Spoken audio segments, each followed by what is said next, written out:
Morning, everyone. My name is Nicco Mele. I'm director of the Shorenstein Center on Media, Politics, and Public Policy here at the Kennedy School. It's great to see everyone here this morning. This is Friday at 9 a.m. It's always a little early for our student population. And maybe for everyone, yes. This morning we have the pleasure of following up last night's Goldsmith Awards with an incredible panel of our awards finalists and our winner, Shane Bauer. I'm looking forward to hearing from the panelists about their work, why they were pursuing these stories, what some of the great challenges they faced in reporting them out look like. And then I'm hoping we have a little bit of a wider discussion about their stories and kind of the importance of investigative reporting, especially in this moment. One thing I do want to recognize up front is we have an all-male panel this year. We strive to have gender equity in all of our programming here at the Kennedy School, as well, or at least at the Shorenstein Center, as well as a great deal of diversity. And our Goldsmith Award panel last year was an even gender split, and by coincidence this year we have all men. We focus on the reporting, not on the names behind it for the most part, and so this is not by design but rather by coincidence. Before we begin, I want to just thank the Greenfield Foundation again, which underwrites the Goldsmith Awards. This is the 25th year we've received their support, and we're very grateful. Without further ado, I'm going to introduce our panelists. To my left is Shane Bauer, senior reporter at Mother Jones Magazine. His work is focused on the Middle East and North Africa, as well as criminal justice in the United States. He's won a number of national awards, including the Hillman Prize for magazine journalism. On my right is David Cloud, a reporter for the Los Angeles Times, based in the Washington, D.C. Bureau. He specializes in covering the military and national security issues. He's also worked at the New York Times as a Pentagon correspondent and at the Wall Street Journal, where he was a member of the team of reporters awarded a 2002 Pulitzer Prize for coverage of the September 11th, 2001 terror attacks. Next to David is Sam Rowe, an investigative reporter at the Chicago Tribune. He was part of the reporting team that won the 2008 Pulitzer Prize for investigative reporting for an examination of unsafe children's products, and he is a three-time Pulitzer finalist. He shared the Goldsmith Prize in 2013 and was a Goldsmith finalist in 2000. This is old hat for him. And down at the very end of the table here is Danny Robbins, a member of the Atlanta Journal-Constitution's investigative team. He joined the newspaper in July 2013 after previously working as an investigative reporter in the Dallas Bureau of the Associated Press and at the Fort Worth Star-Telegram. I'll start here all the way at the very end on my left. Mike Siconolfi is an investigations editor at the Wall Street Journal and co-led the journal's Medicare on Mass coverage, which won a Pulitzer Prize for investigative reporting in 2015, as well as a Gerald Loeb Award and an IRE Freedom of Information Award. And last but not least, Josh Salman is an award-winning investigative reporter for the Sarasota Herald-Tribune, where he focuses on long-form projects. His reporting has triggered federal investigations, uncovered illegal activity by convicted felons, exposed loopholes that have cost taxpayers millions of dollars, prompted new city ordinances, and helped struggling families save their dream homes, which is a exciting and compelling and the best description of investigative reporting I've seen in some time. So I want to thank the panel this morning. I think I'm going to give the privilege of starting to Shane, and I'm just going to ask each member of the panel to speak briefly about what led you to this story and the most significant challenge you faced in reporting it. Thanks. I think that's always a hard question to answer. I mean, I don't know, really, ultimately. But it was a challenge. That was part of it. It was, I'd been reporting on prisons for a few years, and generally reporting on prisons in the United States is a process of continual frustration. You come up against walls all the time. I mean, departments of corrections generally do everything they can to keep you out. If you get inside of a prison, you get a 1-hour tour. You in many states can't interview prisoners of your choice. So you end up having to do letter correspondences, which takes months for an in-depth story. And private prisons was something I've been interested in. I had not really reported on private prisons, and they, the more I looked into them, the more that I realized they were still very mysterious. I mean, we basically see the information we have of them is when there's some disaster. There's a riot, they come into the news, or there was a big lawsuit in Idaho a few years back, and an FBI investigation that was alleging severe understaffing and fraud. The company was essentially saying that there were people working there who weren't, and so I wanted to get a really up close look, get a look for one, but then really kind of get inside the world and try to paint the world of a prison. I had done this in a different way before because I had been a prisoner myself in Iran, wrote about that experience as a memoir, and so I had been thinking, how can I do something like this, essentially, but one, I'm free, and two, I can record the experience as I go, but still get that kind of level of detail and paint that world. So I just fill out an application kind of on a whim, and I didn't think it would work, and I got a bunch of phone calls asking for interviews. So a couple weeks later, I had many places to choose from. Let me ask you a couple of questions about that. One, what was the decision to go undercover about? Like, how did that come about? What was that discussion with your editor like? What were some of your concerns in deciding to do that? Yeah. The decision to do it, my idea of doing it basically was because there wasn't really another way, to get in. And the idea was inspired by Ted Conover, who spent a year as a prison guard at Sing Sing prison in upstate New York in the late 90s and wrote a book about it called New Jack, which is a great book. And so I kind of thought, why not try to do this for a private prison? And I brought the idea to my editors, told them I wanted to apply, and at that point, I think they didn't think it would work either.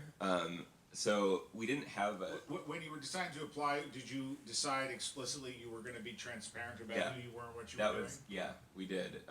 That was really just the gist of our initial conversation was, they thought it would be a great idea if it worked out, but it probably wouldn't. But whatever I do, just don't lie it, in the application process or at all. But so that's basically where we started, and then once I started getting calls back, I told them this is happening. So then we really had much more extensive conversations about it. Talked more about that same issue of not lying, not being the baseline was that I didn't have to offer up information unless asked, but I would never say something that was not true. Then we had a lot of talks with the lawyers. The lawyers essentially, I had some different options of states to go to, and so the lawyers basically started digging into the law of those states to see partially whether any would give us more leeway. They wanted to make sure that I wasn't doing anything illegal, and we also had to figure out a lot of bureaucratic stuff like workers' comp. What happens if I get stabbed? How does how do I deal with the one place more dangerous than a newsroom. how do I deal with when CCA offers me insurance? How does that interact with my own insurance? These kind of boring bureaucratic things we had to figure out. And that was basically it. And they kind of just left it open for me.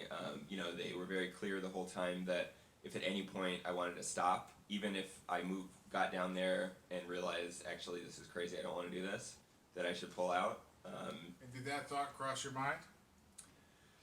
That it was crazy did, but not to pull out, no. And actually, I think that was one of the challenges later on. I'd been there for 4 months, and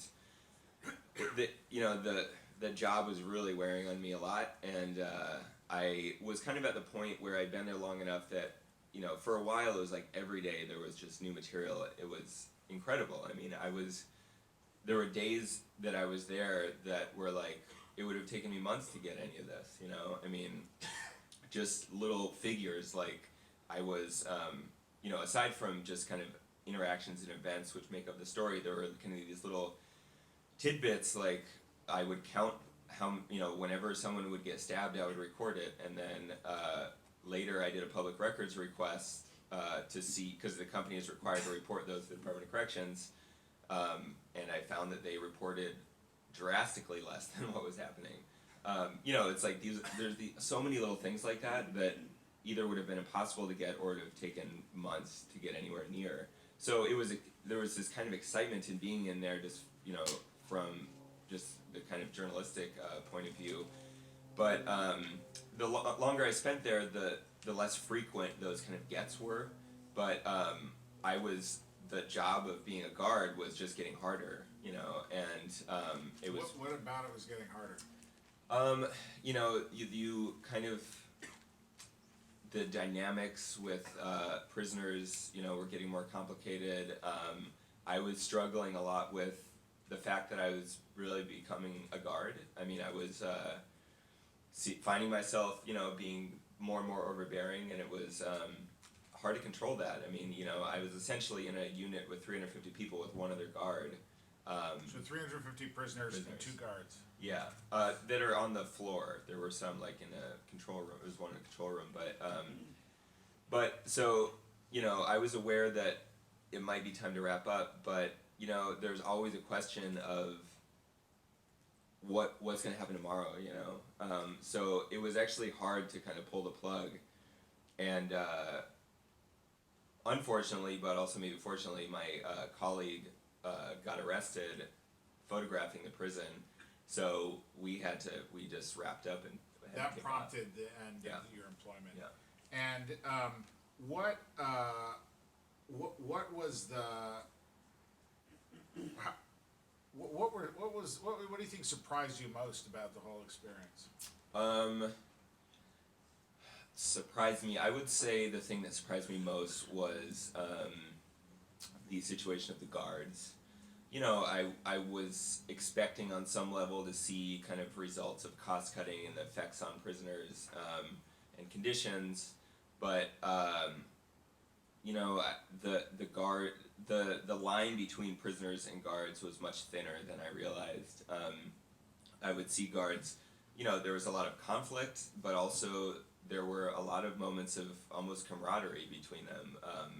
Everyone across the board, outside of the upper levels of the administration, absolutely hated the company. And so guards and prisoners would bond on that. And that was an issue for the supervisors, because new guards would come in, it wouldn't take long for them to feel screwed by the fact they're getting $9 an hour in this really difficult job, and they would kind of go over to the prisoner side, and so they weren't doing their jobs. Some of them would start bringing in contraband, and a lot of the guards and prisoners, I would see sometimes like people would know each other from childhood. I mean, they're all essentially in the same socioeconomic class. The guards are really poor. They're from, the prisoners from all over the state, but, and some of the guards, like, they would say things like, it's just, I remember one guard saying, I've done things illegal, it's just, I happen to not end up on that side, it's like almost random. So I'm going to ask you 2 more questions that I actually asked you last night, but this morning we're on the record, being recorded, being broadcast, podcast, transcribed. So the first is just what the future holds for private prisons. I think that it's very hard to say what the future holds for anything right now in this country, so I'm hesitant to predict anything. But I can say what's happened, which is that a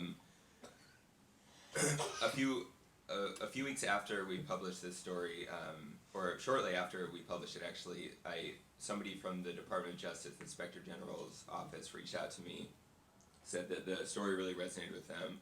They had been looking at private prisons, and a few weeks after that they released a report that was saying that the cost savings of private prisons are negligible. That's really the main argument for using private prisons, that they're cheaper. They were more dangerous, they had less rehabilitative programs, and I think they might have had something about medical care in there.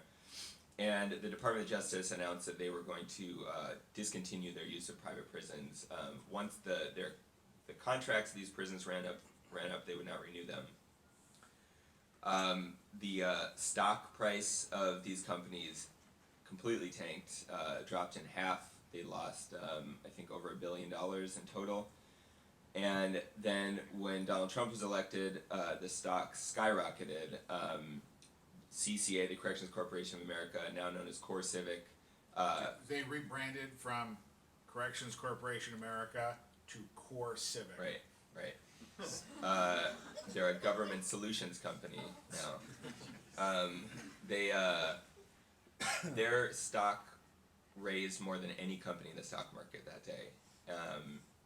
I can only assume that it is based on an expectation that there will be more immigrants in detention, because immigrant detention centers are, over half of them are run by private prison companies. And then last week, Jeff Sessions rescinded the Obama-era decision to stop using private prisons. So, I think it's very unlikely that, the use of them is going to be curbed anytime soon. Certainly on the federal level, we could see changes in the state level. States have been grappling with private prison use. Louisiana, actually, Wynn is no longer run by the Corrections Corporation of America, although it is run by another private prison company. And the issue is clearly kind of becoming more severe, and I think governments are grappling with it. And as I said last night, there have been other times in history. There's a time that I'm looking at a lot right now. After the Civil War, the South, their prison systems were all privatized. They were all run by companies, and there was, they were using prisoners for labor. But when that system ended, it was a staggered process from state to state, and generally states, would kind of, legislators would say, we're discontinuing this, and there would be a kind of back and forth over a period of 5 to 10 years, and I think that's normal for a lot of issues like this. So maybe that'll happen. Maybe we'll just privatize all our prisons. Who knows? Didn't, by the way, Shane, after the Civil War, when prisons were privatized, didn't that sort of lead to forced slavery again, essentially? There was a whole period that many people know about American history after the Emancipation Proclamation, which... Yeah, I mean, prisoners were essentially working on plantations, building railroads, working in mines. Death rates were extremely high. Many people say higher than slavery, because prisoners, they were forced labor the same way that slaves were, although with prisoners it was for a period of time, not their whole lives, but the people working them did not own them, and so that meant they were essentially leasing a number of prisoners. So if a prisoner dies, you just get another one, and you don't, as the leasee, you don't have to actually pay for that. So my last question is, in some ways, this was a really unusual way to report this story, to go and apply to be a prison guard. And you had mentioned last night that you thought that this is in part because the powerful are getting less and less accessible. So I wonder if you could just talk about that for a moment. Yeah, there's a couple of things here. One, so if we just talk about prisons, when I read accounts from the 70s, the access that journalists had at that time was incredible. And people were going in day after day, photographers just kind of on their own, being led into these prisons. The conditions were terrible, so it wasn't, for some reason at that time there was not this kind of level of protection that there is now. So I think that is also before, or kind of the very beginning of the age of mass incarceration that we're in now. And I think corrections departments have become much more defensive because they've been criticized heavily. We have the largest prison population in the world. The other issue is broader and about journalism generally, and there was the Food Lion case. I don't remember what year that was, but ABC News went undercover in a food chain. They were working and were essentially being made to repackage spoiled meat. They did a report on it. Food Lion sued, and they initially won something like $5 million. Over the years, it was reduced to $1. But that really changed not only news organizations' willingness to do undercover reporting, but that also was part of a process, I think, where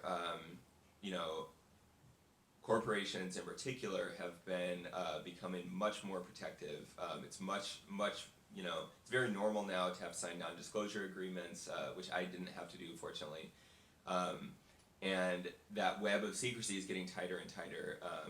We've seen in the last year or two a lot of major lawsuits against news organizations, essentially punishing them for reporting. Mother Jones dealt with one for 3 years against a billionaire political donor named Frank Vandersloot, who was mad about a story we did, and he lost. We won the lawsuit, but it costed tons of money, and if you're a billionaire and you want to take down, a small news organization, you just keep a lawsuit running. And, so I think a lot of organizations are rightfully cautious about that. Not only small news organizations, Kirk Kerkorian had a case against us running for a number of years. We called him foul-mouthed. If anybody knows Kirk Kerkorian, that was probably the mildest thing we could have ever said about the man. But he just, just wanted it was nettlesome, and he wanted to sort of try to put us on notice. Yeah, this lawsuit that I'm talking about, it ultimately came down to a tweet by our co-editor-in-chief, which said it was a tweet of the story, and in the tweet she said Frank Vandersloot was a gay bashing something because he had essentially outed a reporter who reported on him by taking an ad out in his paper outing him as gay, and he was in the closet at the time. So Vandersloot said that was defamation because we were alleging that he was hitting gay people. So it was obviously absurd, but it drug on for 3 years. Sorry, Nicco, by the way, that was Adelson, not Kerkorian. I don't want to get sued Oh, again. Sorry. All right, David, tell us a little bit about your story with the California National Guard and how you came to that story and what challenges you encountered reporting it out. Sure. There's sort of two parts of that. One is that for the previous sort of 2 years, and Bob Drogan, who's my editor and somewhere here in the audience will know this, I've been working on stories. I've been fascinated by the sort of impact of a decade and a half of war on soldiers, on their personal lives, on their mental state, on all aspects of their lives. So the previous year I'd written a long, probably too long, story about a Michigan National Guard unit that had gone to Afghanistan and had been, several of whom had been wounded in a really bad ambush, and then they came back, and the story was sort of tracing their attempts to rehabilitate themselves back into their community, with the idea that the National Guard, at least in theory and at one point, was this citizen soldier entity where people left, at least in myth, left their jobs in civilian life, went into the military for a brief period of time, and did their duty, and then went back to their civilian lives. After spending time with many of these Michigan National Guard soldiers over months, showed me was that whole paradigm is gone now, because of the continual deployment of National Guard units for the last decade and a half. many young soldiers see that National Guard as their career, and this is all related also to sort of economic opportunity as well, particularly in a place like Michigan. But so these young men and women, in some cases, join the National Guard, and then they get on this cycle where they go to war, they come home, they spend the money and they make good money. They spend the money they make, in any way that they choose, in some cases in very self-destructive ways. Then they go back to war, and it goes and goes and goes. And so much of the story was sort of recounting how these young people had been left behind by their peers who had families and gone to school and blah, blah, blah. And there was it was really about the military-civilian divide. So I've been interested in those whole set of issues. This year I've been working on a story about sort of child abuse rates in the military, which have gone through the roof in the last decade and a half. So the point is I've been interested in looking at these whole set of issues about the impact of war on individual soldiers.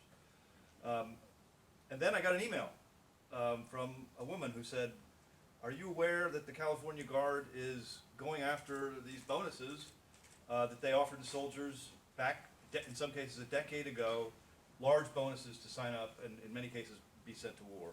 And I wasn't, and this is the way, as reporters here will appreciate, I vividly recall a conversation with Bob where he said, "Well, what are you working on?" And I gave him two sort of bad story ideas. And then as I was literally walking away, I said, "Well, I got this email, and I think I might look into that." And he said, yeah, do that. And it was sort of a unique experience in my journalistic career, because it was one of these stories that was not known, although I have to say that the Sacramento Bee, in credit to fellow journalists, wrote about this at the time when the first revelations about these California Guard bonuses came out. So they wrote about the story as essentially a fraud story, which in part it was. But what I focused on, and what this email was focused on, was on the recoupment of these bonuses, which happened years later. And so soldiers who had done their time had taken these bonuses in good faith with no fraud involved. Thousands of them were being told, you have to pay back $15,000, $20,000, $30,000, up to $80,000. Obviously, in many cases, these people didn't have the money to pay back. The tactics that were used were heavy-handed, tax liens, wage garnishment, threatening letters. The full force of the federal government came down on these people. So, and it was all there. It was, this was not an investigative story that required me to meet people in parking lots and things like that. It was a question of finding names and, in a classic reporting way, working one name after another. Do you know anybody who's also in this situation?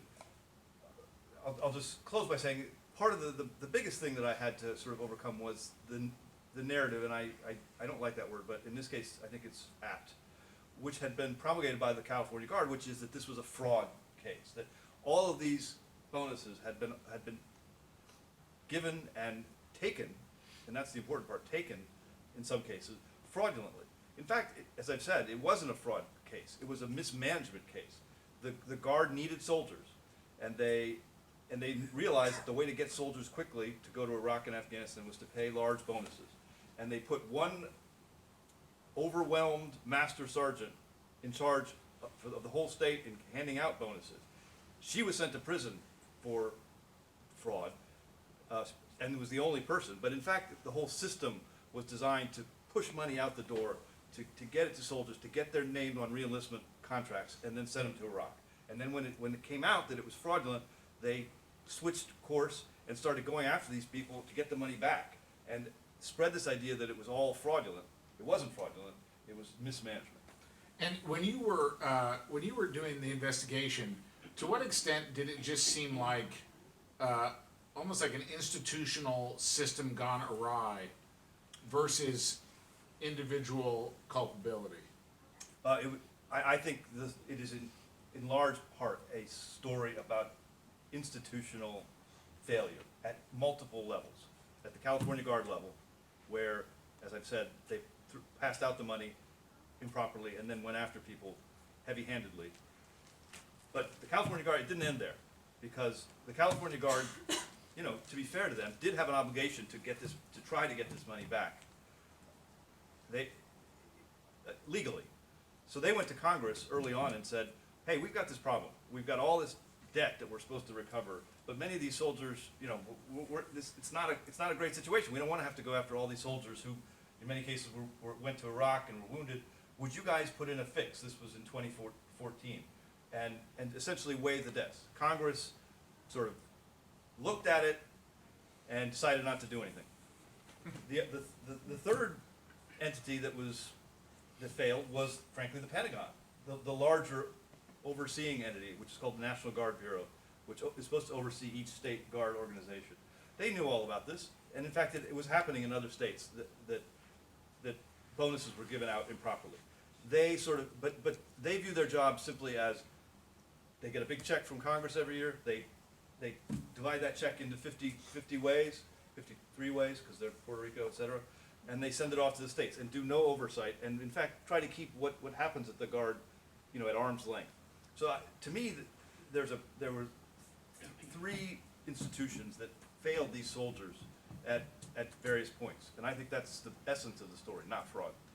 And were you surprised with the speed with which it got addressed once you brought it to life? Stunned. I mean, it was, as I've said, unlike any other story, and I've sort of, and Bob and I have talked about why that is. I mean, to some degree, it's obviously a story that everyone can identify with.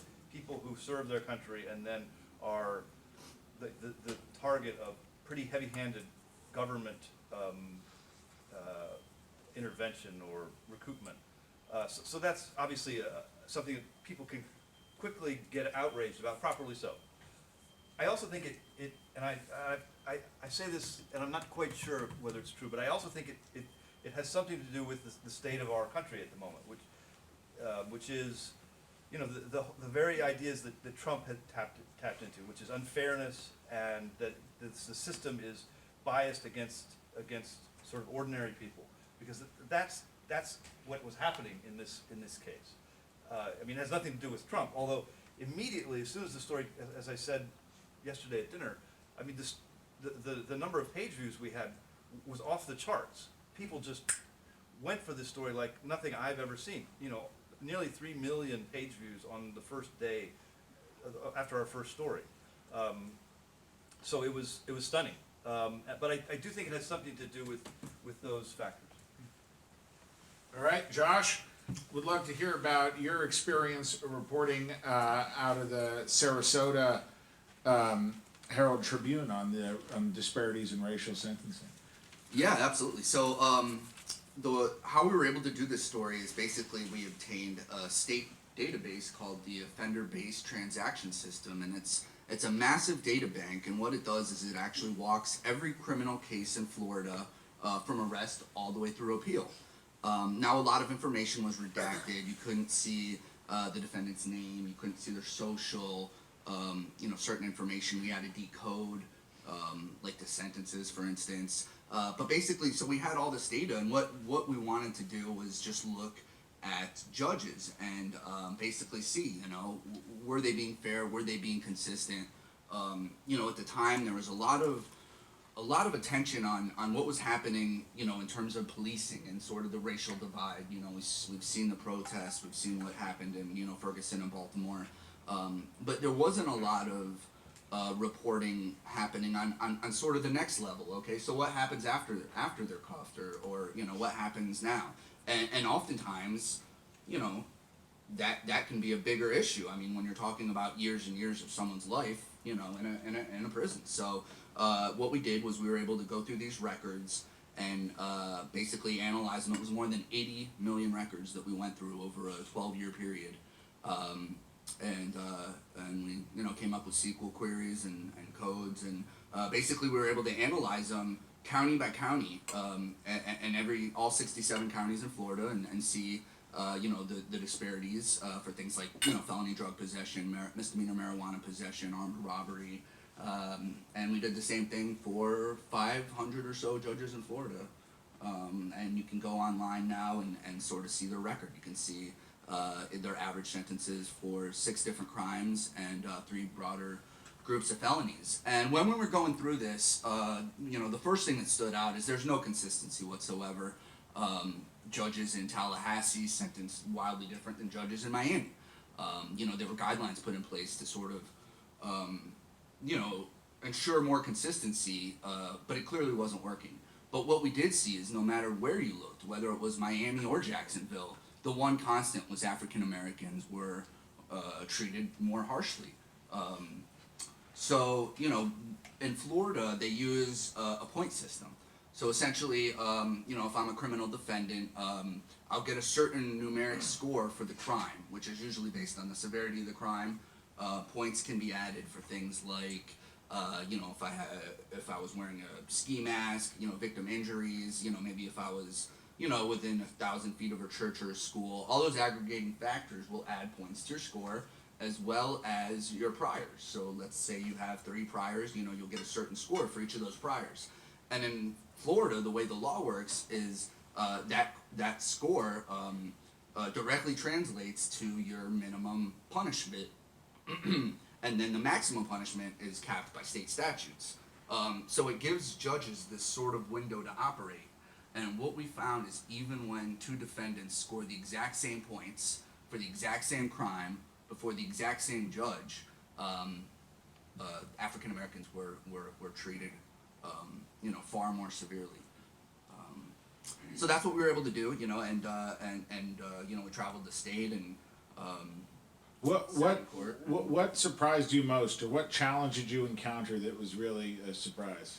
Well, the data itself was probably the biggest challenge, just sort of getting our arms around that. And then I would say one of the biggest surprises, well, maybe I shouldn't say surprises, but the pushback from judges was intense. So that's a very powerful group that operated in a lot of secrecy, and we shined a light on them that many did not like, and they've been pretty combative in terms of the pushback. I think they even sent 100 pages to the 100. They put together 800 pages of material. A lot of it was just flat out lies of why we shouldn't be here today. That's been probably the biggest challenge. I hope that you're never brought up on charges in front of any of those judges. Well, that's I got You're driving the speed limit. Yeah, right. Yeah, exactly. What about your colleague last night, Emily Lacose, talked about that you're a small newsroom, and I think you're the smallest newsroom on this among the finalists, and I just wondered if you could talk a little bit about what that's like in a smaller market paper to run a substantial investigation, real commitment of resources. Yeah, no, we are certainly a smaller news organization. I think we have about 30 to 35 on our editorial staff, and that includes like editors. You count too, by the way. And so we have a 3-member investigations team, myself, Emily, and our editor, Michael Braga, and just for a small newspaper, they do a great job dedicating resources to investigative journalism, and that's honestly our priority. And it showed. I mean, so the data alone was $15,000, and then you talk about, salaries of 3 people. You purchased the data from the government. From the government for $15,000, correct. So just that alone is a huge investment when you don't know, A, if we'll be able to, crack the code to even see what it says, and B, if there's even a story. It may say nothing. It may say nothing, right. So, so that was a big investment, and then, basically dedicating 3 reporters to this project for an entire year, paying for travel, all those things. I mean, it was a huge investment, and I don't think the story, made us any money or made us any friends. So, What was the response in the community? Mixed. So a lot of the community members really appreciated the work, but some of the judges sort of spurred a letter writing campaign and had all their friends write letters to the editor, attacking our work as well. So the response has been, pretty mixed. But I think the people who don't have, a dog in the fight, they get it more. And where do you go from here with this? So right now what we're gonna do, a lot of the judges, one of their main defenses has been that, hey look, a lot of these are plea deals, right? The way the system is set up, around 90% I think are some type of plea. whether it be negotiated or an open plea in court, but they're not going through an entire trial, right, which can take months or years or whatever. And the judges say, we're just rubber stamping these, this isn't us, this was, the prosecutors and that sort of thing. And, we largely our reporting showed that that's not true. The judges have a lot of say in these pleas, but we're also gonna sort of take them up on it. And, in the same OBTS system, there's some stuff on prosecutors, and that's where we're going next. So we hope to look into the prosecutor's role in the system and see if those biases lie there as well. Just a quick question, the prosecutors are just suggesting what the sentencing ought to be, but it's the judges that make that final determination. Absolutely, Okay, so I don't yes. know how they can make the argument that it wasn't, their judgment that factored into it. Yeah, no, absolutely.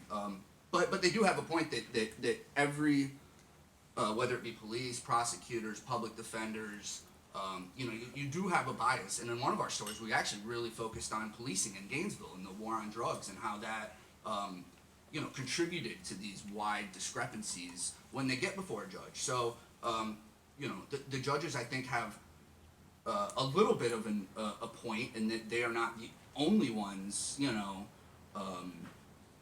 with this similar problem. But that doesn't mean we couldn't do a story on their role in the problem. And now we're going to expand it and look at the role of others, as well.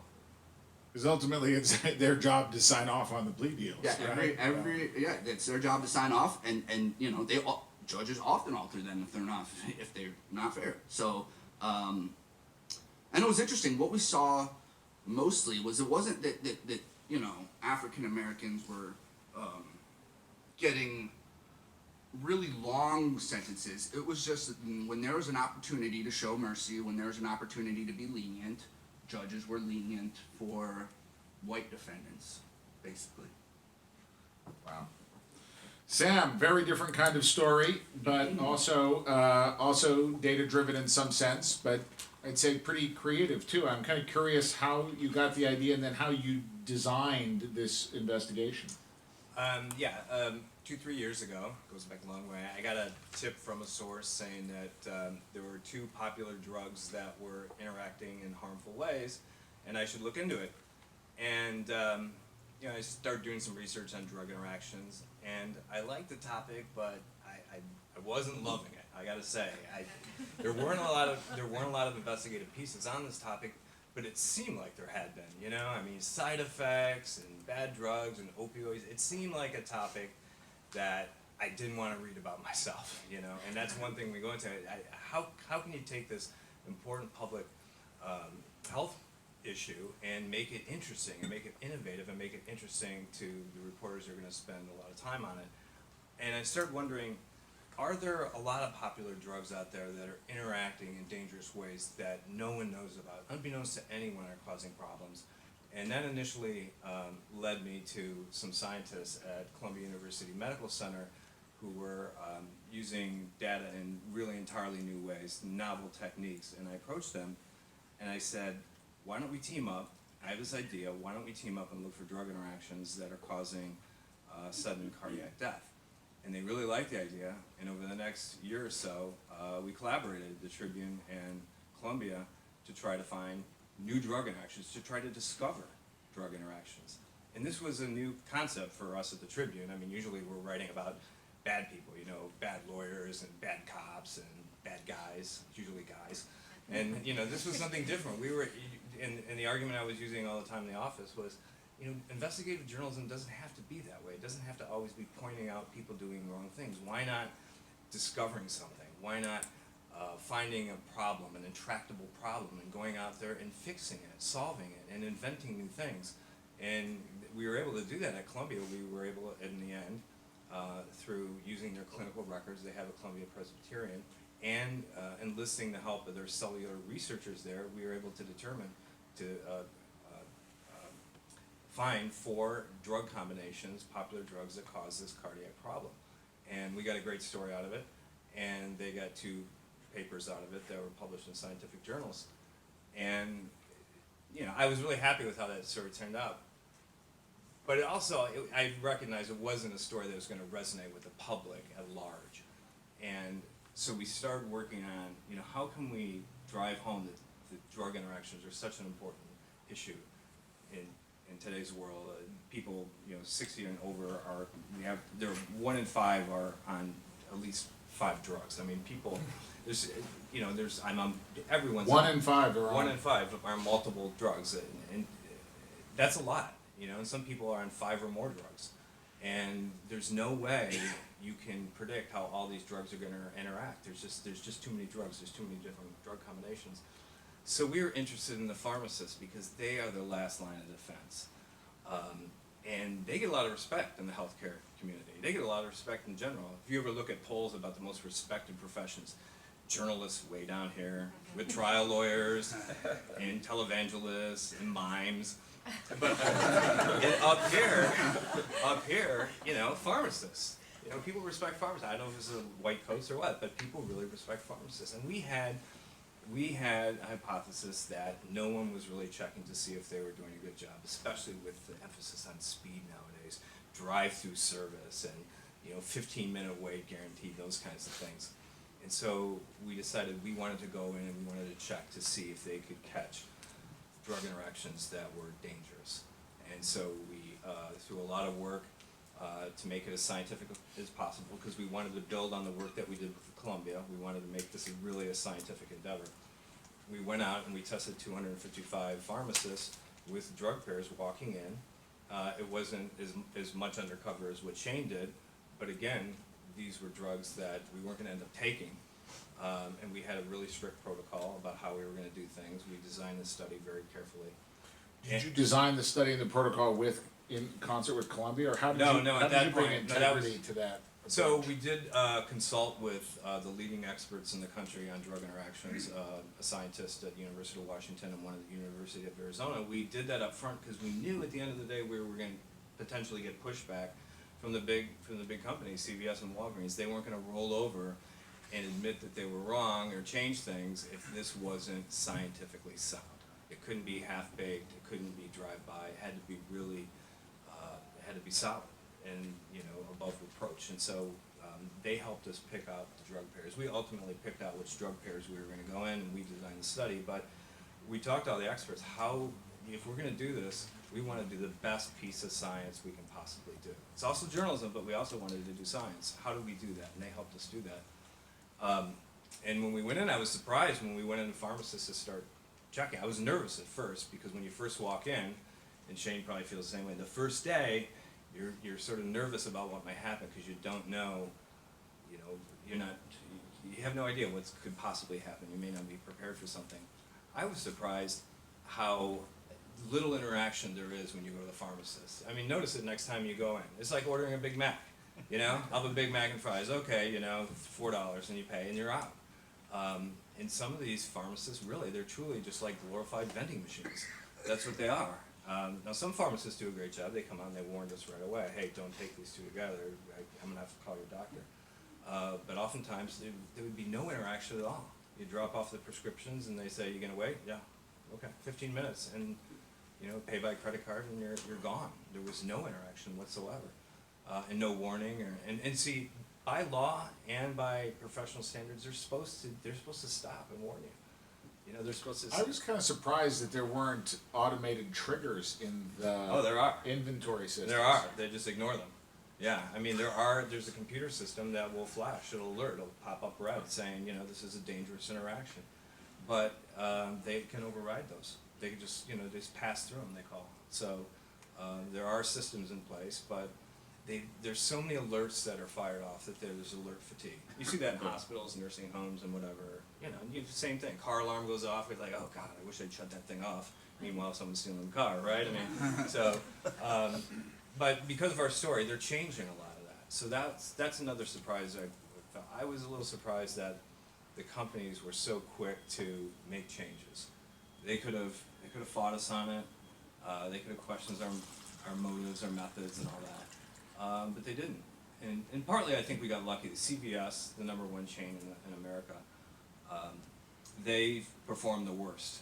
And their main competitor, Walgreens, the #2 chain in America, they performed the best. Still bad, but best. And so when you have the #1, so they said, so CVS in some ways, because of publicity, they almost had to do something. They couldn't just say, oh, well, we're not going to address this issue. So once they address the issue in meaningful ways, I think it almost forced the hand of the other companies. Wow. And what surprised you most?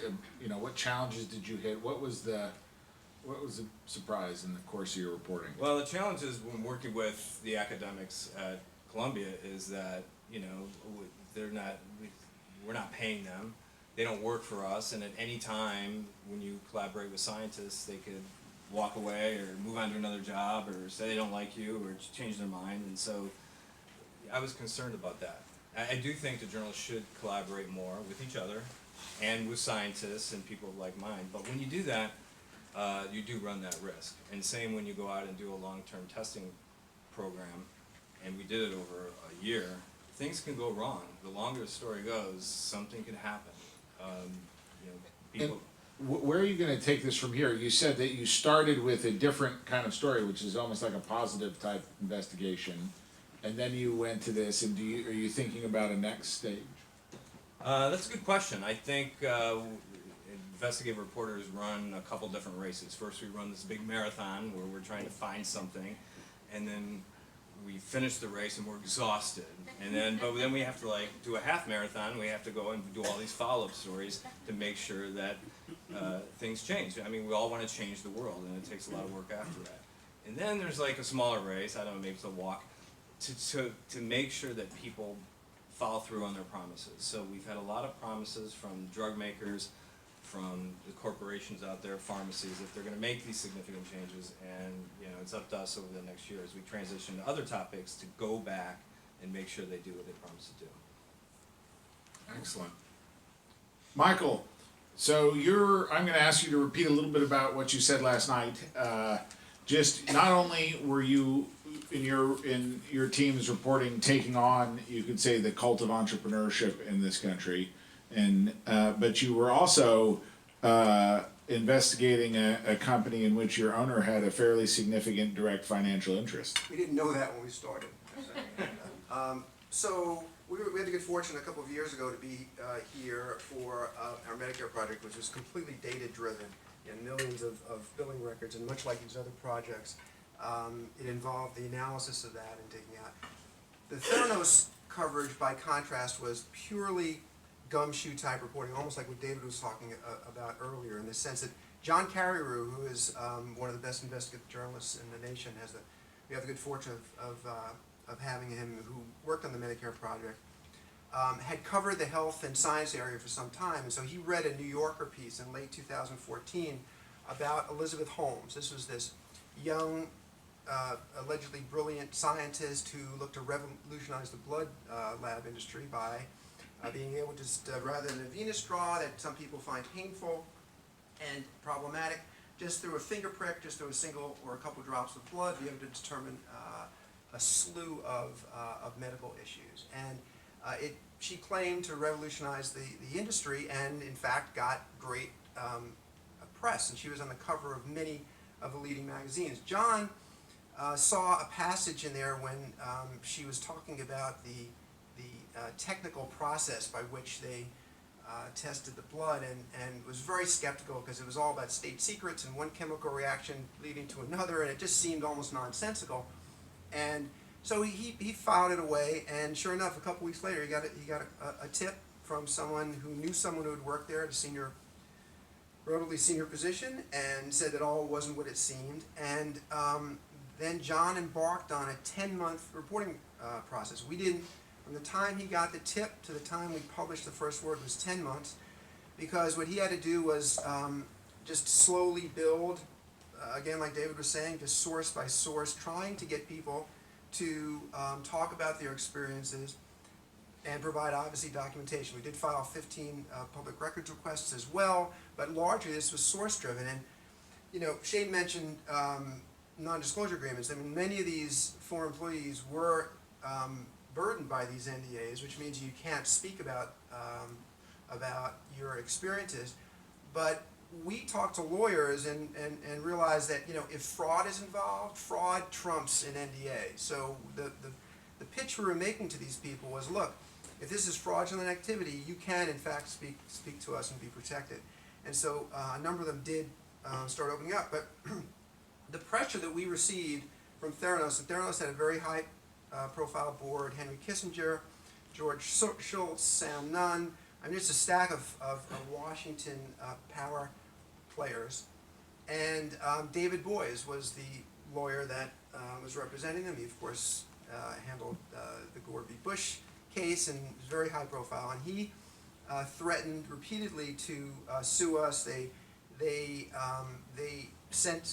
sent its president to speak to John Carreyrou's sources and try to have them recant. They threatened to sue some of the sources. This is all before we wrote a single word. And they followed some of the sources as well. There was a particularly painful episode in the reporting about, George Shultz and his grandson. Yeah, so Tyler Shultz, the young man who worked at Theranos for some time, his grandfather is George, the former Secretary of State who was on the board. And Tyler, smart young man who had gone to Stanford. This was a large, they're based right near the Stanford campus. Realized not soon after he got there that there were massive problems. So he detailed all these problems and in good faith sent it to the CEO and other senior executives, and it was completely shot down. And so he went to his grandfather because he said, this man has gone through decades of public service, including Watergate and other issues, and he's 90-some years old. So Tyler wanted to protect the legacy of his grandfather. So he reached out to him and said, we've got these serious issues, please, you can make something happen. And it was an incredible sort of morality play where George decided he was going to side not with his grandson, but with the company. So it created a huge rift. Tyler was the first source to go to complain to state regulators. And so it's rare that we end up writing about a source, but about a year after John started talking to Tyler, Tyler decided he wanted to go on the record. He said, fraud is, Theranos was claiming that, we were violating their trade secrets and by writing about them. And one of Tyler's memorable quotes was, fraud is not a trade secret. And he thought it was important to use his First Amendment rights, despite the fact that they were bullying him and threatening him and putting all kinds of pressure through his grandfather. John himself also got a lot of flack and some personal animus against him. There was one meeting at Theranos in the cafeteria after one of his stories where everyone was getting worked up about the problems he was causing for the company, and a chant started, Carreyroux, Carreyroux, and then it morphed into F you Carreyroux, F you Carreyroux, and it caused a lot of issues for us because we had to ensure that that we were writing, everything was completely precise. There were a couple of other interesting stories that developed out of it. One was just the human toll, which we thought was really important, and our colleague Chris Weaver wrote a really powerful piece about these patients who had gotten unreliable blood tests. Theranos ended up voiding tens of thousands of blood tests that it gave to people, and some of them, really went through some agonizing moments. There was one 60-year-old woman who had had breast cancer, a double mastectomy, and chemotherapy. She was taking a Theranos test to test an estrogen-related hormone, and the results were off the chart, which could have indicated anything from a tumor to a recurrence of the cancer. She naturally freaked out. Their doctors went to another lab, one of the more established labs, but it took some time to work it out, and for 10 agonizing days she was sweating it out, and the results came back and they were perfectly normal. Theranos at no point, at least for many, many months, did they reach out to any of these patients and tell them, by the way, you should not rely on these blood tests, they're unreliable. John himself, as a matter of fact, had a blood test very early on in the reporting, and I think it was more than a year later, he got a form letter back saying, oh, by the way, that blood test you took, you probably should disregard that. As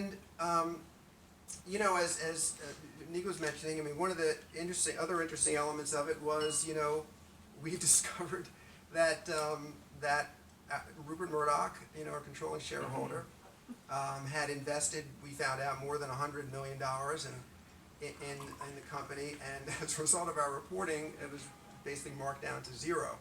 And so we of course had to write this. This is one story that, you know, I was not going to get beaten on. No one else was going to write this story. So that was pretty sensitive, but I have to say, you know, we were very proud because we wrote that story and put that on the front page, and I think it indicated a level of journalistic independence that that's really extraordinary and very much needed in this environment, and we sort of you know, appreciated that. And so there was immediate fallout, much like all the other great work here. The Centers for Medicaid and Medicare Services came in and they found that the Theranos labs put patients in immediate jeopardy. All the labs have been closed down. They no longer do any of these tests. The CEO, Elizabeth Holmes, has been banned from the lab business for at least 2 years. She's appealing it. The SEC is investigating. The Justice Department has a criminal investigation about the extent to which she misled investors and patients about the you know, efficacy of what they were doing. So, and the FDA has stepped in as well and declared the nanotainer, which was the tiny vial that they used, an improper medical device. So the fallout has been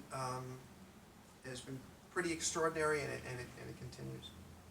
And what challenge did you encounter that surprised you most in the course of this reporting? I think there were a couple of things. We were talking last night about when you're covering private companies, it's very difficult to get data on them. So we really, while we did get some data through a public records request and from a couple of the states that they operated in, very difficult to get a lot of great documentation. But the other is just surprising, is just the investors. They were very sophisticated, high-profile investors who put a lot of money in a company based on faith, essentially, because at no point did the company really show any of the investors or anybody else, for that matter, exactly what was going on. As a matter of fact, there was one inspection that the FDA conducted before the stories broke. We broke the stories, and it created sort of the company created sort of a Potemkin village where they made it look like, you know, there was one part of the operation where they directed the FDA inspectors to, so they could see what looked like legitimate operations, and the rest of it was kept off limits for federal inspectors. So there's just been a lot of elements to it that have been surprising and interesting. Unbelievable. Last but certainly not least, Danny Robbins at Learner Journal Constitution. Talk to us about this reporting, and I'm also going to ask you to just talk a little bit about the role computation played in your work. Well, our project is, I think you'd have to say, very sophisticated data analysis, innovative data analysis, and some old school document reading, and very old school shoe leather, all wrapped into one thing. And I should digress a little bit. Our editor is here, Lois Norder. She is a woman. My colleague, Carrie Teagarden, is here. She's a woman. They could be up here to make this panel more equitable. But yes, it started, we would not think to do a national investigation of doctors and sex abuse itself, but somewhat ironically, based on what Shane went through, it started with a prison story. And a prison doctor in Georgia who came from New York, and in New York he had several medical lapses, to put it mildly, in emergency rooms, and had been slapped with a board order there that required very close monitoring. He came to Georgia and got a medical license without any monitoring, and was immediately hired into the prison system. And I spent most of 2015 working on a series of stories about women who had died in his care. And what happened from that was I sort of, I never could really get a good answer from the Georgia Medical Board. By law, they don't have to tell you why this happened. Why was he allowed to practice without any monitoring, and in a prison system where there was very little in a remote part of Georgia. And I started looking closer at the medical board and the orders they were issuing for doctor misconduct, and frankly, just started reading, started at A, went to B, went to C online. And before I was out of A, I found a doctor, William Almond, who had been drummed out of the military for sex with a patient, had been found, had been accused of sexually molesting patients at the Augusta jail where he was the doctor, and then had come to the Atlanta area, charged with sexual battery, and pled guilty to it, and still was practicing in Metro Atlanta. So it kept going, B, C, D, with Lois, and we eventually came up with a spreadsheet of about 100 doctors in Georgia who had been disciplined for sexual misconduct in a certain period of time. And what we found was 2 out of 3 were allowed to continue practicing or got their licenses back for very serious things. And that was a key leap there, because you think a coach, a teacher, clergy, so many walks of life, would that person be allowed to come back into that field, particularly with such intimacy with the people they deal with? And we started looking, was there anything done nationally? Is this a national project, a national issue? We couldn't find anything. So we kind of tested it a little bit with some other states and saw the pattern. And that's, Nicco, you mentioned the data analysis. We wanted to see if we could get data from other Before we go to the data analysis, how did you decide to take this from a story about Georgia to a story about the nation? Was there a moment, or how did you make that decision? I didn't make it. It was. How did you make that decision? It was a kind of a group think, but I think, so much of what we do is focused on Atlanta and Georgia, and we joke about it. We constantly write the shame of Georgia on so many things. This was a national issue that hadn't been touched. Why can't we, why don't we look at it nationally? And frankly, we started seeing, we got pushback from medical boards. We can't give you this data. We don't, like in Georgia, you can get a spreadsheet with all the doctors that are licensed in Georgia, and you can see the ones that have been on probation with a yes or a no, but you can't tell. There's no way to extrapolate from that in a field, whether it's sexual misconduct or drugs or something like that. That led us to, can we do our own thinking on this? And that led us to scraping every website, collecting those documents, and then you've got 100,000 documents. You can't possibly, really realistically do that. Machine learning allowed us to use, as I said last night, certain keywords that we knew were in these orders, boundary, and that's the thing, very serious matters are summarized in these orders as boundary training, things like that. Boundary training. Right, but that narrowed it down to 10,000 documents, and 4 of us, 5 of us, we just read these things. And that, I think, was a key breakthrough, because first of all, you read these things and you realize just the legalese in here. The public can't know what this stuff is. First you have to know where to look for it, and then when you read it, you really don't get a semblance of what it is. So we would start reading these documents, and Carrie and I sit across from each other, and we would start, I don't believe this. And we would start going to Google or Nexus or a certain jurisdiction and look for a civil case or a criminal case, and find that the real story went much deeper than this. And of course, you don't know the names of the victims from these medical board orders, so we started seeing things that looked serious, but were very abbreviated, were much more serious. And then the next piece of that was finding these people, finding victims, hoping, getting them to speak to us, finding police, cops, any nurses, people like that. And another key component to what we did was the video. We felt that we needed to show this in a way that went beyond print. So when we found people, victims and so forth, we worked to see if they would do video, and we were very lucky in that regard. Many of them did. A lot of people wouldn't talk to us.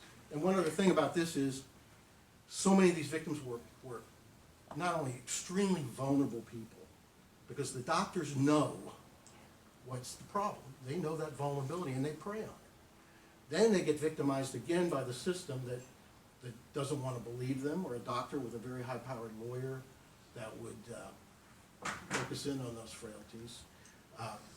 So we tried to portray this system from stem to stern, and it took all those various components to put the stories together. We have about 20 minutes left here, so I thought I can open it up to some questions from the audience. I personally am kind of really inspired and delighted by, and frankly anxious and terrified by the stories here from this panel today. And let me just see, are there any questions from the audience before? Yeah. Introduce yourself, please. Lois Norder, I'm with the Atlanta Journal-Constitution. So Shane and Sam, this is kind of a topic that came up in what you talked years ago, decades ago, as a journalist, as a reporter. I did undercover investigations. I came to be persuaded we shouldn't do them as a news media, not because they didn't result in truth, but because the public came to see the news media as not trustworthy, that we went about things in ways that we didn't act with the degree of transparency that we demand of the people that we write about. And so the news organizations I later worked for, and the one I work for now, put it off limits. We couldn't do undercover because we felt that it's equally important to have the trust of our readers, and we knew that trust has become a huge issue for the news media. So I'd like to know from the panel what kind of considerations go into thinking about how the public perceives how you have gone about your investigative work. Speaking for me and the process of Mother Jones, that was a big question for me before we published this story. In a sense, it felt like kind of a make or break moment, and a lot to me. You know, I knew the reporting was bulletproof. The story had been fact checked into oblivion, but the question was how people were going to react to that aspect, and I was very surprised to find that we had like zero pushback. People loved it, and you know, I think that there's a couple factors that play into that. One is you know, that you know, I didn't lie doing this. I also did not go around telling everyone I was a journalist. As far as readers, I never got the sense that bothered anyone. And I think the reason is that people understand that that this company and this system more broadly is preventing us from looking at it. And I get the sense that people do want reporters to not just when an institution says no, then we just say okay, thank you. You know, I think that people appreciate pushing beyond that, and then the other part of that, you know, I think, you know, undercover reporting is such a broad, it's a broad category, and for me doing that kind of work, while I agree that it's true that the people I'm around, I am being less transparent than I would in a traditional approach, and I think that it's very important for anyone doing that work to counterbalance that with complete transparency with the reader. And I think that you know, when you are actually being very transparent with the reader about your process, telling them, you know, what your ground rules were, how you went about it, how you played into the story yourself, people appreciate that, and I think it actually adds to trust. And for me, in this story, part of that was writing about myself. You know, I mean, I was a guard. That's, you know, not a small thing. And for one of my rules in writing the story for myself was whenever there was a moment that something came up that I felt like I don't really want people to know that, I wrote that thing, you know. And I think that actually is a big issue that I think makes people distrust media, is the sense that the reporters themselves are not being upfront with them. And I remember years ago, Robert Fisk wrote a piece about reporting in Iraq, and he said that at that time, a lot of bureaus, it was very dangerous to go out, so they would basically have stringers coming and kind of giving them information, and then they would write up stories. And his point was, that's fine, that's the conditions there, but you need to be writing that in your stories. You need to be telling us that that's how you're getting these stories. We need to know what your process is. With our story, we also meticulously discussed this at length for many, many months before we went out and did any tests. I think, and again, we didn't lie or anything like that. We used our real names, and if anyone asked questions while we were doing testing at pharmacists, we answered the question honestly. How old are you? Where are you from? Have you ever taken this medication before? But we didn't have a lot of those questions. It was surprisingly very little interaction. I think. Did you have a doctor write the prescription? Yes, we did have a doctor write the prescription for us, and he was very valuable to the team because we couldn't have done it without it. And so I think what helped us to get a doctor to do that, first of all, he had a geriatric population, and so he really cared about drug interactions because he saw the dangers firsthand. But he also liked the work that we did with Columbia University, and he knew that we weren't just coming in and we were going to do something that was half-baked, that we were doing this scientifically, and we wanted to do something that was going to be meaningful and lasting. It was going to change things, and so he was on board with that. I think the story, if you're going to do that kind of work, undercover work, that it really has to meet two standards. One is that there's no other way to get the information. You have to do it this way. So we wrestled with that. Is there any other way? And there was no other data on how pharmacists perform. We had reason to believe that if we didn't do this story, people would be harmed unnecessarily, and that really played into why we did this too. Secondly, it has to be meaningful, right? I don't think you'd go undercover at 7-Eleven to see if kids are coming in with fake IDs. You wouldn't do that, right? And so you're balancing, we're taking a risk, we're doing something that's normally not done, but what's the impact? Can we change the world? Can we save lives? And we thought we could by doing this. Another element, I think, Lois, in this environment of fake news is, it is a balancing act as we discussed, but it's also, again, it's the ultimate arbiter. You can say it's fake. Well, no, I'm sorry. Shane was there. And Sam, they saw the interaction. So it is in some ways a buffer against allegations because everyone's denying and threatening and doing various things, and it is sort of it can cut through that. But I do think it has to be done judiciously, as we discussed. And we at the Journal had done, Tony Horowitz, a great reporter of the Journal, had done one where he worked in a chicken factory, and similar to Shane, he just applied using his name and his affiliation, and wrote about all the abuses in there. We usually shy away from it though because it's difficult to. You want to be transparent, and certainly to get into a place you can do that. But then when you're interacting with people, we always are expected to introduce ourselves as journalists for the Wall Street Journal, and this is what we're doing, and so that I'm not sure how at this stage we could get around that element of it, but it's a balancing act. I think it's also important to realize that there's a great book that came out recently by Brooke Kroger at NYU about undercover reporting. I think it's just called Undercover Reporting, and it kind of shows the history in America. There's a rich history of it, and there has been a period recently where it has not been happening as much, and she basically shows that the ethical standards of papers changed after the Food Lion case, and that it's not coincidental that I think that our idea of the ethics around it also coincided with the fact that we were getting sued. But I think that climate might be changing. There, another question over here. Yep. Hi, thank you all for being here today. I just have. Just introduce yourself first. Oh, sorry, I'm Lexi. I'm part of the Harvard community.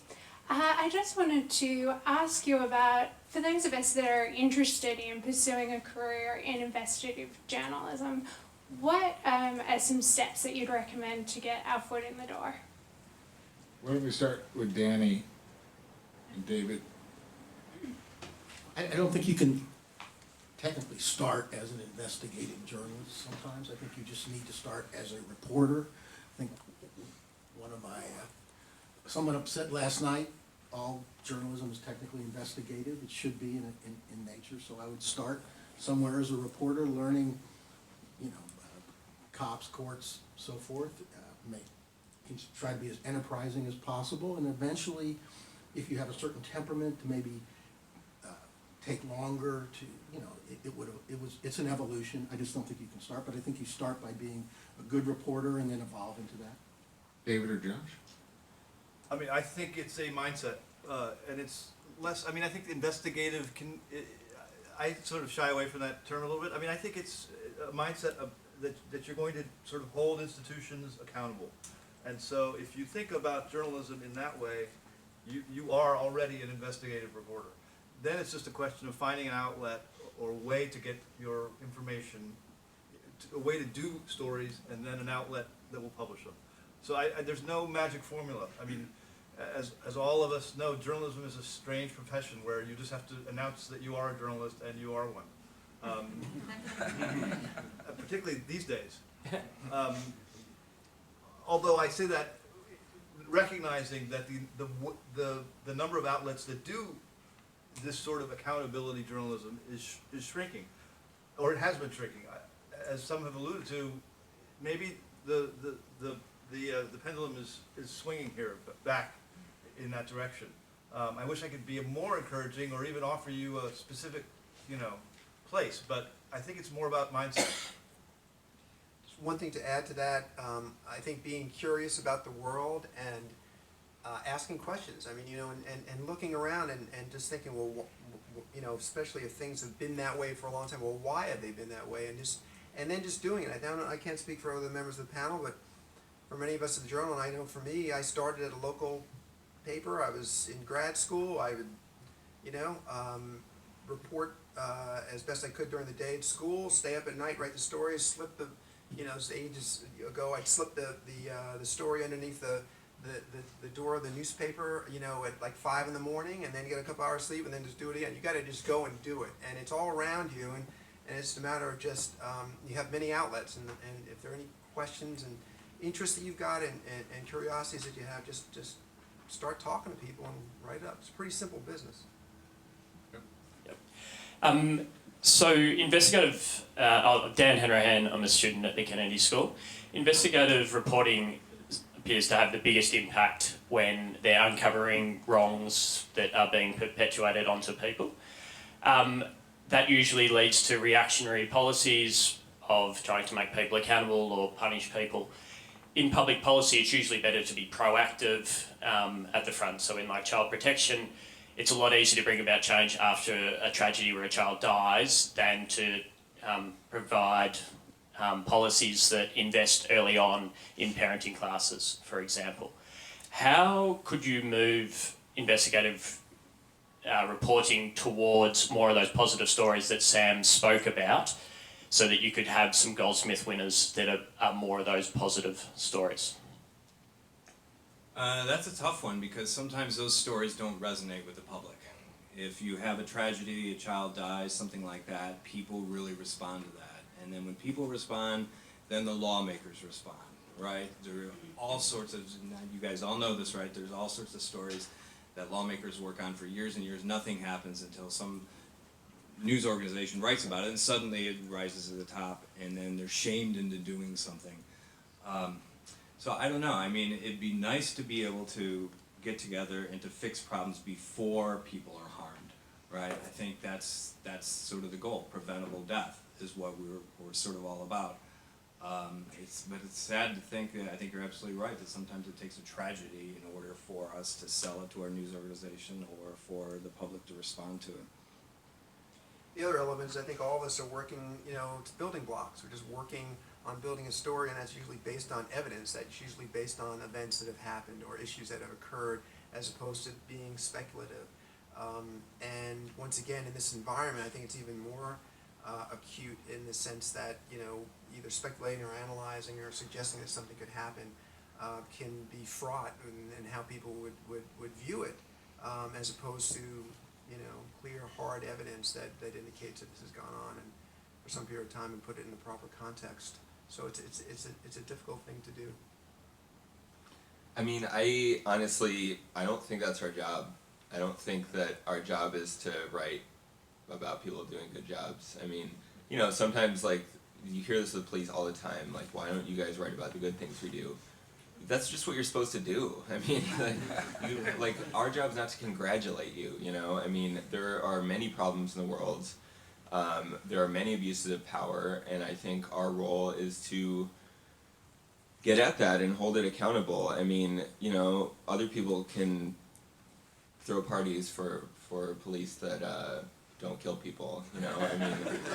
I mean, I'm sorry, but I just, you know, I think maybe if the world changes drastically enough that this isn't the case, then maybe the role of journalists will change, but I think we're far from that. I'm Robert McClure. I'm with Investigate West and the Knight Science Journalism Fellowship. And I just have a mechanics question for Danny. It sounds like the hardest part was finding the victims. And how did you do that?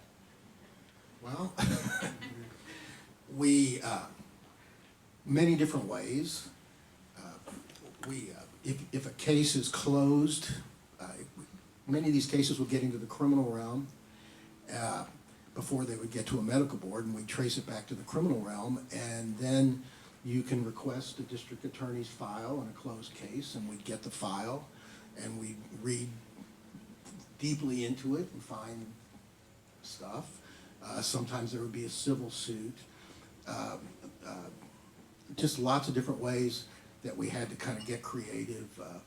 You would find, you would look at a medical board order, and then you'd find a 3-paragraph story, say, in the Washington Post about the doctor, and then you'd look and find, you'd go to the court in that jurisdiction, and many of them were online, and you would find it. The thing about it is, most of what we did, these people were never publicized. And so to go to them and say, look, and that was one of the most gratifying things about it, because many of these people said, some people would say, he's in jail, right? No. And so there were just a lot of different ways to do it, and they were there. You just had to look for it. Just one additional element, and we were trying to track down patients, and again, through social media and court documents. What we would do is we would help, if they needed to, just to fill a HIPAA form out, you know, that basically would allow us to be able to write about their medical information. And then we'd send the HIPAA form to, in this instance, the company, and say, look, this is a patient, it's agreed to talk about it. And, you know, because they would always hide behind, say, we can't talk about any of the patients. So well, now we've got some of these patients, and they're willing to do it. So that's one thing that we found very helpful. That's one other thing I want to add too. Once we first published our first series of stories in July, we had an email for any victims to email us, and they came pouring in. And we looked at a lot of those and ultimately wrote about several of those folks. Back? Hello, yes, my name's John, and I have a question that's kind of related to what what Lois from the Atlanta Journal-Constitution asked about. I was fortunate enough to work as a very, very minor crew member on the movie Spotlight when it filmed here in Massachusetts. And obviously, locally, we're very proud of it, and we're glad it turned out so well. But I was just kind of wondering, A, what the national journalistic community's kind of take on it was, and what you guys thought of it as investigative reporters, and B, as Lois said, you know, has it affected the public's perception of investigative journalism? Has it, you know, made your jobs any easier? It was an interesting reaction when I saw it in movies. We were walking out, and someone said, "God, journalism was like watching paint dry." Yeah, you know. So I mean, it was fascinating, and I think everyone can bring different takes out. Journalistically, what I thought was really interesting about that and inspiring, in addition to the great work that it took, was the fact that they had done stories previously, and they didn't go anywhere. And then I think David was mentioning the Sacramento Bee that had done some work. But you have to come back. You have to come back to things. Sometimes the timing isn't right, or sometimes you just haven't just reached that point. So I was just impressed by the fact that there was an issue that was in front of them that they sort of whiffed on initially, because but they didn't realize it, and then they had the fortitude to come back at it. Yeah, we actually, at the Sarasota Herald-Tribune, our editor, Michael Braga, sort of gave us an afternoon off to go see the movie, sort of like a little team building thing, but it was very inspiring, so, you know. And Josh, when you were closing your remarks earlier, I wanted to ask you, how do you resist despair when reporting a story that shows such overwhelming, racism? Yeah, I mean, we just tried to be, certainly when you're interviewing, families, defendants, you always want to be sympathetic to them, try to, because you're dealing with another human, right? And we're humans talking to humans, but certainly, especially given the climate now, we just really tried to concentrate hard on, objectivity and let the data sort of, speak for itself. Obviously we had to do the boots on the ground reporting and stuff, but, we just really tried to walk that line. I'm Bill Greenfield. I'm with the Greenfield Foundation. My day job is as a community psychiatrist. And Sam, I'm listening to your story. I'm feeling a little uncomfortable, and I'm realizing that first of all, I deal constantly with a flow of papers and emails and calls from insurance, from pharmacies, and they're about drug interactions or various issues related to that. And almost all of them are simply are like speed bumps. They're maybe 1 in 20 is something where it's like, oh, this is a real issue that I missed. And when I think of drug interactions, that's one of those things where it's like, does anyone catch it along the way? Because usually I'll try to check all the interactions if it looks complicated. But there's a problem in healthcare generally. It's like whack-a-mole, that somebody will look at one place and will say, oh, we'll fix this problem, and that what happens is it then generates a whole bunch of responses that make the whole system less and less and less functional. My impression is that over the years there's more and more and more stuff that's intended to correct a problem, and that what it really does is it makes it less and less likely that you can address actual things. And I'm not asking you to answer that, but I just want to put it out there for any thoughts or comments. No, I mean, that's a great point, and other doctors and experts have raised similar points. It gets to alert fatigue. The software at doctor's office and pharmacies will throw off so many alerts on so many different things that healthcare providers, they're not sure what they should do.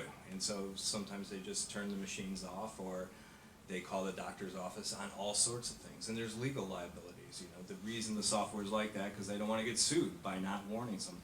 So part of the reaction from our piece is that the pharmacists, they're changing their software. So they're going to have more of a tier system. So they're going to fire a lot of alerts, but it's going to be based on ones they really need to call the doctor on. They're the hard halts where they have to stop and call the doctor are going to be meaningful, and they're not going to be inundated with all sorts of meaningless. Because that's part of the problem. You're right. There's all these, and as you know, the pharmacists are constantly calling the doctors, and the doctors aren't returning the calls. And there's a divide there between the doctors and pharmacists, and hopefully, the change in the computer system might ease some of those tensions. All right, folks. So This Sam, is on behalf of the panel, we appreciate the Greenfield family's participation in all of this. So thank you. Indeed. A big thank you again to the Greenfield family, also to the staff of Shorenstein Center, especially Tim Bailey for putting this all together. But I most especially want to thank the panelists and the journalists who worked on these stories and their editors. I know that every single one of these stories took months, some of them years, and a lot of that can happen in relative obscurity. and is certainly not the most lucrative way you could spend your time. And I do believe that your work is a public service and a critical part of the health of our democracy. So thank you all for all of your incredible work.